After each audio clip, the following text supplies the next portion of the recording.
Oda continues to outdo himself what feels like every single chapter, because chapter 1095 gave us some insight into one of the biggest mysteries in the story, and that is God Valley. So make sure to drop a like, because we're going to take a deep dive into what all of this could mean, as well as what Saturn's powers are, which we got a glimpse of early in this chapter as well. But let's start with God Valley, and particularly the fact that this event was basically about hunting humans for sport. We all knew the government was made of some pretty twisted people, but this is just a different kind of insanity. The island was a non-government affiliated country, and they felt like they could just waltz in and do whatever they wanted, and Garling even sliced the king's neck before the event started, and his only punishment was getting docked 10,000 points. This has to be some kind of precursor for the actual Void Century, I think. I mean, this was called the Native Cleansing Festival, and Ethan Baron v. Nustro did mention the need for another great cleansing almost 200 chapters ago now. There's a lot that we could read into about Doflamingo's flashback, where he had King Riku slaughter everyone around Dressrosa by controlling him with strings. And since Doflamingo is an ex-celestial dragon and all, who knows how deep that could go. But I'm dropping another Void Century video on the main channel in a few weeks that'll talk about that, so I'll leave it at that for now. But we also need to talk about Kuma's flashback, and especially the reveal that he is officially from what is called the Buccaneer race. This race seems to be some kind of giant and human hybrid because of Ivankov's statement toward the end about how Kuma carries the blood of the giants within him. Earlier in the chapter, we also saw Kuma's dad say, "Take me, I'm the one with Buccaneer blood," telling me that the giant part of this race has probably been getting diluted more and more over time, especially because Bonnie's pretty normal size now. And this is something we've actually seen before in the story, and that was with Chimney from Water 7, because she is actually 1/4 mermaid, but her physical appearance doesn't really show that. Her grandma Kokoro was a full-fledged mermaid, and she had a son with another human, and while that child isn't confirmed, I still believe it's Sasuke from the Tobi Roppo, but either way, her dad had a child with another human, and now those fishmen traits can't really be seen at all within Chimney, except for the fact that she's a good swimmer. And the thing about these Buccaneers is there are different kinds of giants, and Quavon brought up a good idea in the comments about how the Buccaneers could be a mix of evolving the gentler giants. We probably all know about the Elbaf giants, but Saul also implied to us that there were less savage ones found elsewhere, ones like him. And we know that Kuma's a really kind person, so maybe he's from that race of giants instead of the Elbaf ones. And that could be why the government's hunting down these Buccaneers, because they aren't really hunting down the Elbaf giants as much, right? But maybe this race has something special about them. And since Oda has kind of shown us that the diluting of traits across different races is definitely something that happens, that might mean it's fair to start asking one major question. Who else in the story is a descendant of another race without us knowing? Maybe there's a lot of characters where the traits have been diluted so much that we really can't tell anymore, but there could be small hints that tell us what they really are. I mean, is Big Mom also a Buccaneer? Even though we saw her with human parents, maybe some of these traits are just recessive or something. I mean, she does have a deep connection with the Elbaf giants, which could be more relevant than we think. Maybe Kuma's a type of Buccaneer with the gentler giants, and then maybe Big Mom is a Buccaneer with the Elbaf giants. And then also, what about the Onis like Kaido? Are they just a watered down version of the ancient giants like Ors? We can even see this humanization of his race through Yamato, I think, who looks much more like your average person, but still with the horns, obviously. We don't know who Yamato's mom is, but you could probably assume that it's a human just based off of all these designs. Even if you look at Whitebeard as a child, he has a similar build to Kuma as a child. Could they both be Buccaneers potentially? MM had a great comment on my live reaction about how Rox may have been trying to build the ultimate crew, and that's why he was collecting people with giant's blood. I mean, think about Kaido, Big Mom, Whitebeard, literally the people I just listed, and maybe God Valley could have been tied around Rox adding Kuma to that collection. We know that the government has wanted to figure out gigantification for a very long time, and there's a reason why Oda is saving Elbaf for one of our last major arcs. It probably has something to do with the fact that Luffy can make himself a giant, and probably other people giant as well by making them rubber. But at least from the race point of view, the government has hunted the Buccaneers down for a specific reason, I think. And it's kind of ironic that Oda went with that term, since it's essentially another word for pirate. Now, it's specifically tied to pirates or privateers near the Spanish-American coast, but the fact he chose a word so closely associated with pirating is really interesting, especially given the fact it wasn't revealed until this late in the game. So I just want to call it right now. I think Blackbeard is also a Buccaneer. We still don't really know what Marco meant by Blackbeard's body is weird, and being a special race would kind of be a good answer for that, especially because we saw from Vegapunk that there was a way to use green blood to recreate paramecia powers. And in this chapter, Kuma's dad and the doctor mentioned Kuma's blood right away when it came to him being a buccaneer. Something about that blood seemed to tell the doctor right away that he was a buccaneer. I doubt Kuma's dad would have just told the doctor so willingly and incriminated himself like that, right? So maybe this could start explaining how Blackbeard has multiple fruits. Maybe something with his blood lets him mix other kinds of green blood or whatever within his system so he can add more fruits. Because I mean, the Gura Gura is a paramecia fruit, right? And the pirates or adventurers that we tend to call buccaneers also operated in the Caribbean islands area. And we saw in Hachinosu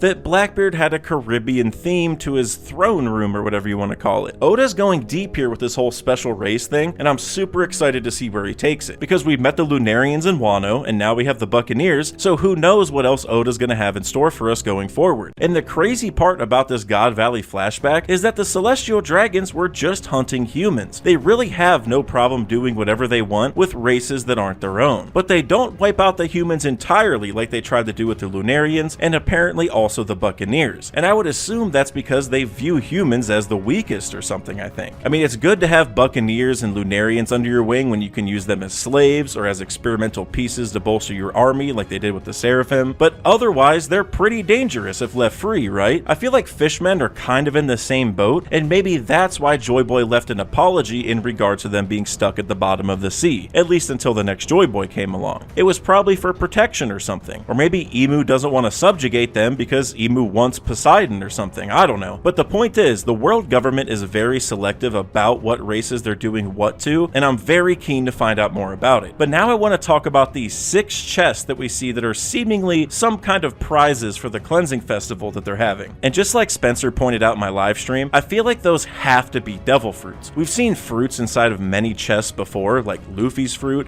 and even Ace's fruit on 2 separate occasions actually, and the Celestial Dragons have almost all the riches they could ever want. The prize for an event like this has to be something rare, and I think devil fruits make a lot of sense since we also know that Kaido got his devil fruit from Big Mom here, the mythical fish fruit model Azure Dragon. I saw some ideas floating around that maybe these could all be different mythical zone fruits, and you know, Quavon mentioned Marco's Phoenix fruit, which could make sense since Whitebeard was there. Kaido did have Yamato's fruit somehow in Wano, which is another mythical zone. We know that Higurashi had Orochi's Orochi fruit basically, and she has some kind of connection to Rocks and Kaido, so maybe another one of them could have been Luffy's fruit, or maybe the last one was Katarina Devon's fruit or something, because that would give almost every current or past emperor a tie to these fruits, which would make for a pretty cool through line, I think. But personally, I doubt they will all be mythical zones just because of one fruit, the Mera Mera no Mi. That's for 2 big reasons. One, the Mera Mera no Mi has been found in a chest not just in Dressrosa's Coliseum, but also in the Ace novel when Ace first found the fruit. And in fact, Ace found that fruit in a chest on a ship with a figurehead that looked a lot like Shanks' figurehead. And we know that Shanks was found at God Valley and is likely related to Figurlin Garling, who was at God Valley. So maybe Garling won one of those fruits, which shouldn't be a surprise since he was one of the favorites to win or whatever, but in the aftermath of the island being erased, maybe his ship flew way off into the distance, and that's the ship we find at the very start of the Ace novel. It would make sense that Garling's ship would look similar if they are related. And wouldn't that just be a cool parallel to have Ace find the Mera Mera inside of a chest on Garling's ship, while Luffy found the Gomu Gomu in a chest that Shanks just took off of his ship, and one that he also stole from another government ship to be precise. There's also a lot of theories that talk about Shanks maybe being in Fuchsia Village for Ace, like he wanted to give the Gomu Gomu no Mi to Ace and not Luffy. So if that was actually true, then everything here could get a lot deeper, because Garling could have technically given Ace his fruit if that ship in the Ace novel is actually his, while Shanks would give Luffy his fruit. Plus, we were told in Volume 4 Billion that Shanks uses a flaming sword named Griffin. And major shout out to Terrible TJ for pointing this out to me, because having Garling get the flame fruit would just be kind of another thematic layer to all of this. And also, a griffin is like a legendary bird that has the head of an eagle and the body of a lion, and while this isn't a one-to-one exactly, that ship that I showed you from the Ace novel was actually guarded by a very unique giant bird. Now, it doesn't look exactly like a griffin or anything, but the fact that a giant legendary bird thing was guarding it is kind of uncanny if you ask me. So if one of the fruits was the Mera Mera during God Valley, then that would sort of break the all 6 mythical zone idea up a little bit, but I still do like the idea that each fruit would be connected to a current or past emperor, so let's go back through the list again. Now there have been 7 emperors total, however Shanks doesn't have a devil fruit, nor does anyone on his crew, but he does connect very closely to Luffy having a fruit, and even Buggy having a fruit. So I think it's the other 6 emperors mostly that would be getting these fruits, or would have had someone on their crews using these fruits, but regardless Shanks will connect in a bunch of different ways. The Mara would be the one that ties to Whitebeard since Ace was on his crew, so then maybe one fruit was just the Nika fruit, so that's Luffy since he's an emperor now. But Fancy Top Hat Dude did bring up a good point about how the government wouldn't really want to have the Nika fruit out there. They struggled to get it in their possession at all throughout the last 800 years, at least according to Nushiro, so honestly it would be weird that even if they had it, they would be putting it up as a prize to give away, right? Even though they would be giving it to other celestial dragons. So that might be the logic, like even if they did get it and they made it as a prize, it would stay within the celestial dragon group, because they seem to have this event every 3 years, and I would bet that God Valley is one of, if not the only time that someone kind of interrupted them, so they may have just figured that they were safe giving that fruit to each other, but who knows? I do like that idea, it would make sense. So if it wasn't Luffy's fruit,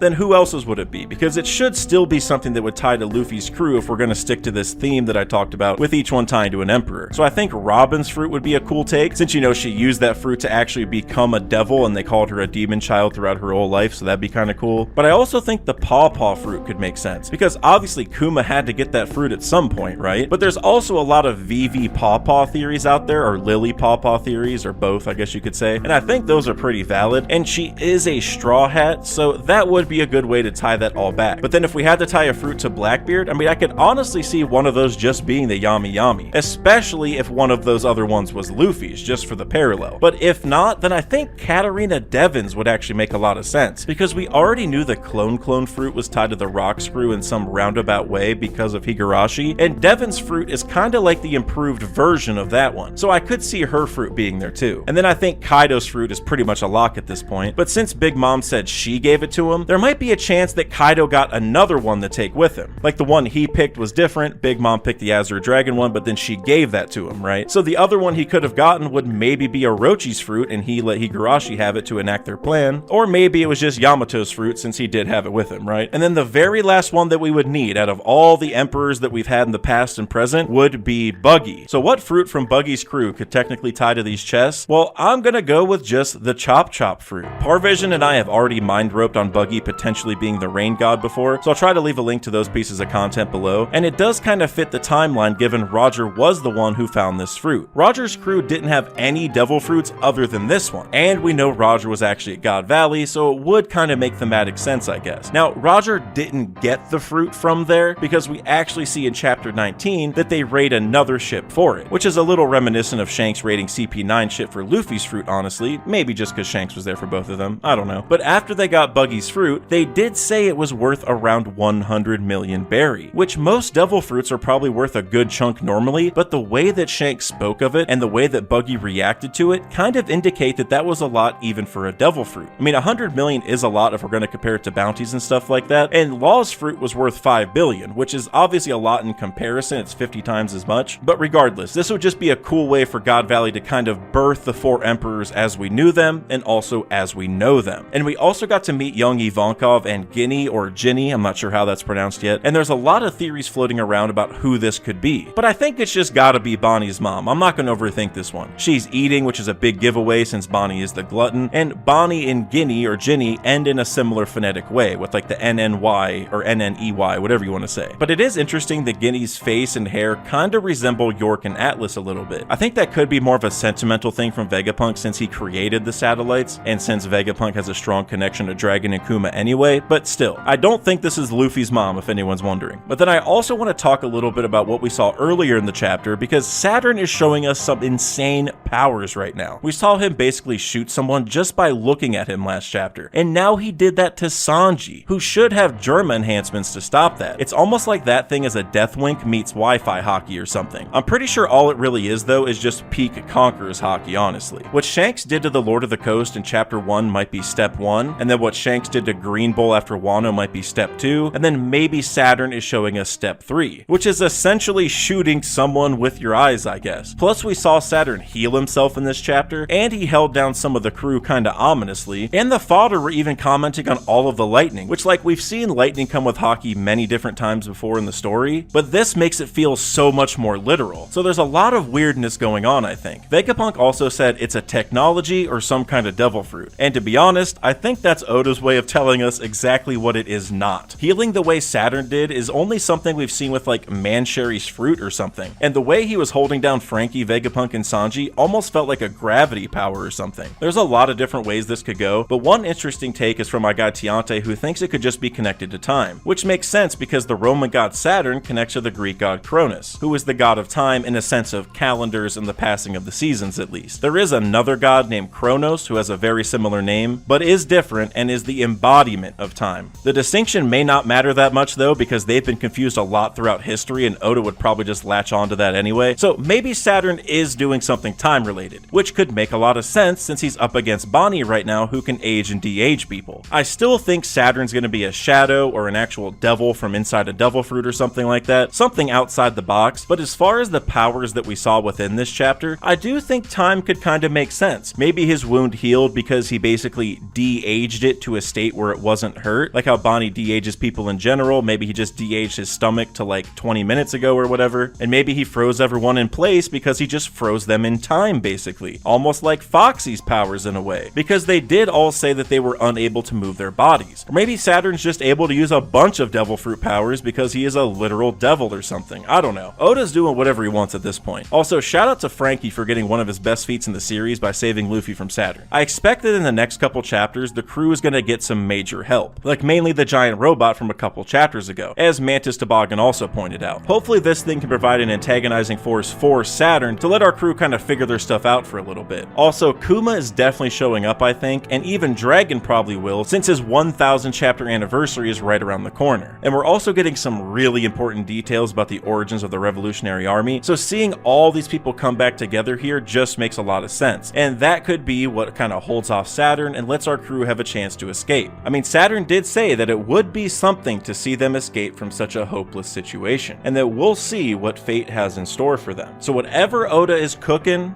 I'm ready for it. But that's it for this video, guys. Please make sure to drop a like and click subscribe if you have not already. And if you didn't check out last week's review, I definitely recommend you do, because there's a lot that I'm going to be pulling from that video for stuff on the main channel, and it's a pretty good watch, so go check that out. But until next time, later.